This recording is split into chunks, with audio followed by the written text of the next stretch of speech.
Behind me is the bed of a roundhouse, one of 5,000 roundhouses on Dartmoor, and one of the few to be excavated using modern techniques. The reason we've been excavating here for the last 3 years is a result of storm damage. In December 2007, a very powerful winter storm blew down all the trees. You can see the tree stumps behind me, and that provided an opportunity for archaeologists to investigate this feature.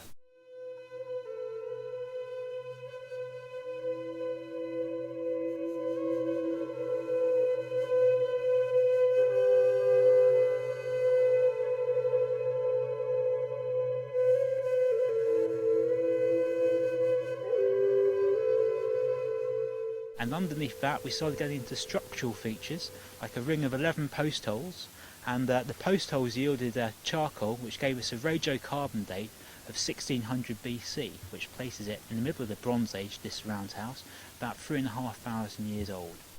We also found tentative evidence of a hearth in the form of an area of burning, and next to it was a cooking hole as well.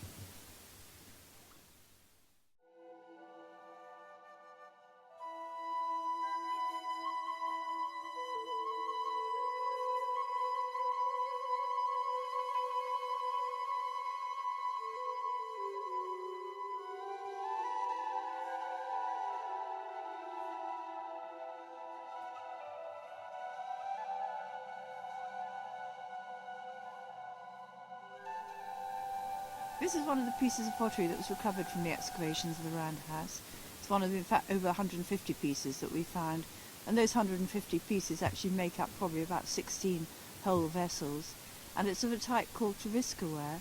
You'll see the piece I'm holding up, see the rim, but you can see the decoration on the front, which is the impressed core decoration, which is quite a commonly found form of decoration on Trevisker ware, and they'd have achieved that by pressing a piece of cord against the wet clay before it was actually fired.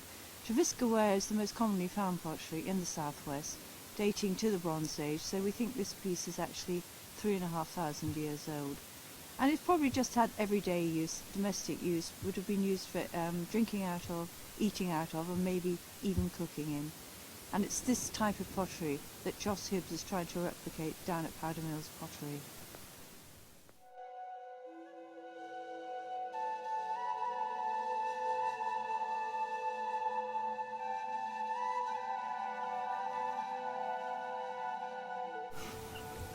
My name is Joss Hibbs and I'm a potter on Dartmoor, and I have been asked to make a replica Bronze Age pot, and I have been given these shards of Bronze Age pot that have been found in an archaeological dig whilst excavating a Bronze Age hut circle on top of Dartmoor, and they've been stuck together, and because they've been stuck together you can see that this is the rim of a pot that was probably about a foot wide and a foot high, and it's believed to have been a cooking pot.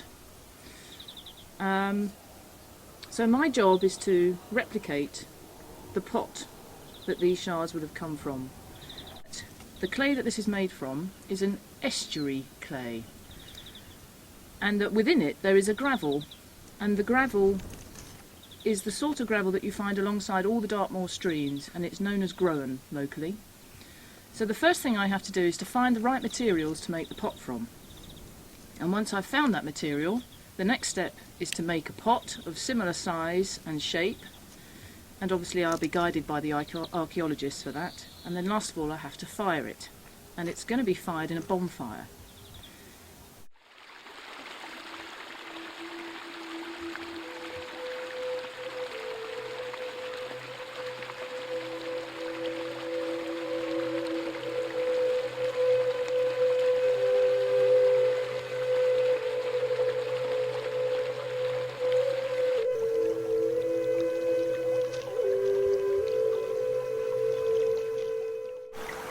This is the Cherrybrook stream which runs alongside the pottery, and because it hasn't rained recently it's very calm and very still.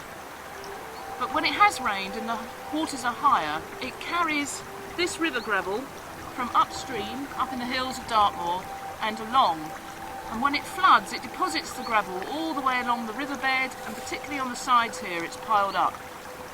This is the stuff that's called groen, and this is what is in the clay of the pot that I've got back at the pottery.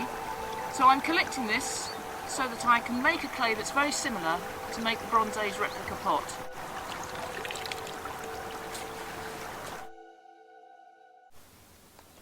In this bucket I have estuarine clay, which I've collected from the River Tean near Teignmouth. And I've collected estuarine clay because the archaeologists and geologists that have been talking to me about the original potsherd believe that the clay used came from a river estuary. Apparently, if you look at the clay down a microscope, you can see that particles have been rounded in the action of the tide. I decided to go to Teignmouth to collect this because the original pot pieces were found in a hut circle where the River Tean rises, and I thought it would be nice to collect the clay from the mouth of the same river. And as you can see, it's very sticky, very dark, but it's also got lots of junk in it. The first thing I've got to do is pick out things like stones and twigs and leaves before I can use the clay. So I'm left with a bucket of a clean clay sample. And once I've done that, I'm then going to add the river growan that we collected from the stream nearby. In the original potsherds, most of the clay has actually a very high percentage of this. It's about 25% gravel, and it's almost as if you are actually adding the clay to the gravel, just enough to stick it together. And once you've added your cleaned estuarine clay to your river gravel, you end up with this sort of mixture. This is still very wet and it's drying on a board, so I can't actually use it yet, it's too sloppy. But once it's dried back a bit, you end up with a workable clay like this. And this is the mixture that I'm going to use to make the replica Bronze Age pot.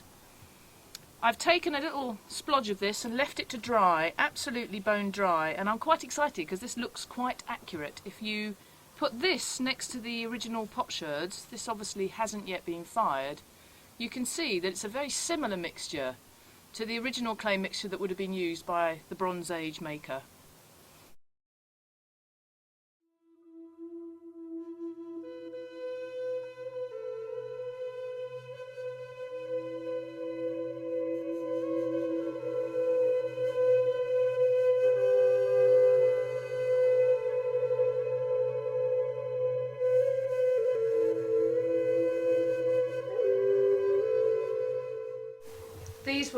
These pots were built up using coils, which is just a case of taking a piece of clay,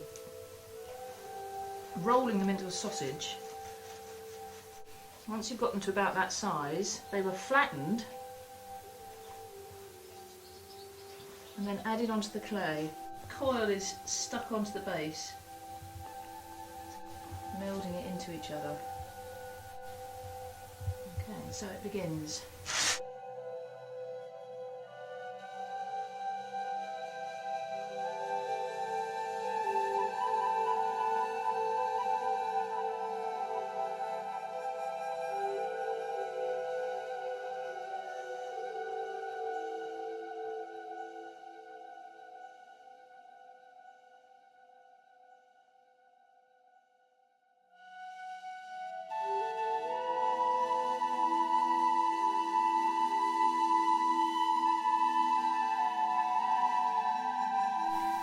If we look at the sherds of pot that were found at Tinkham from the cooking pot that I'm trying to replicate, it has been decorated just under the rim, between about here and here, so it's about 1.5 inches width, but it's very roughly done. It's like a scratched pattern with diagonal lines, slightly herringbone, and that's the one I'm going to try and mimic on this pot.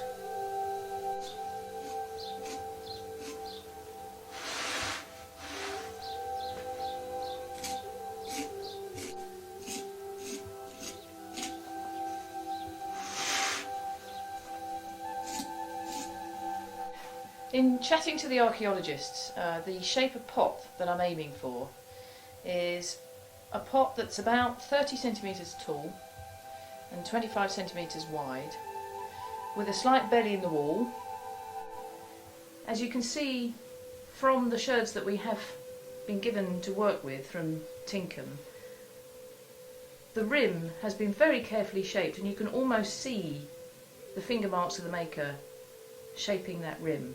And if you hold the rim up to the pot that I have here, you can see that it also hints at the rounded wall that would have gone beneath it in the pot in that roundhouse up at Trinkum. So that's the shape of the pot that this replica hopes to mimic. The last stage of making the pot is to fire it, and very little is known about how this would have been done 3,500 years ago. There's been no structures found to give us any clue, and as I don't have generations of Bronze Age forefathers to tell me how it should be done, I have to use what I know as a 21st century potter to try and guess.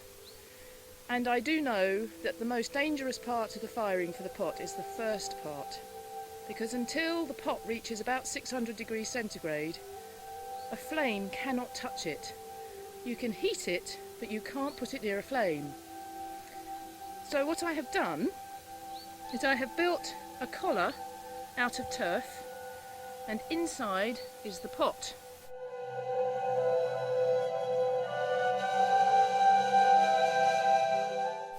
But I can't put my fire in there, not until the pot is hot enough. So what I have done is I have built a firebox alongside it, and I shall be lighting the fire in here, and I shall heat the pot as the heat comes from the fire into the collar and up through the chimney hole at the top. And once I've got enough temperature, I can start pushing the fire in until the fire and the pot are alongside each other inside. I have to get the pot to about 900 to 1000 centigrade, which is the temperature that's thought they reached. And I think that's going to take me about 10 to 12 hours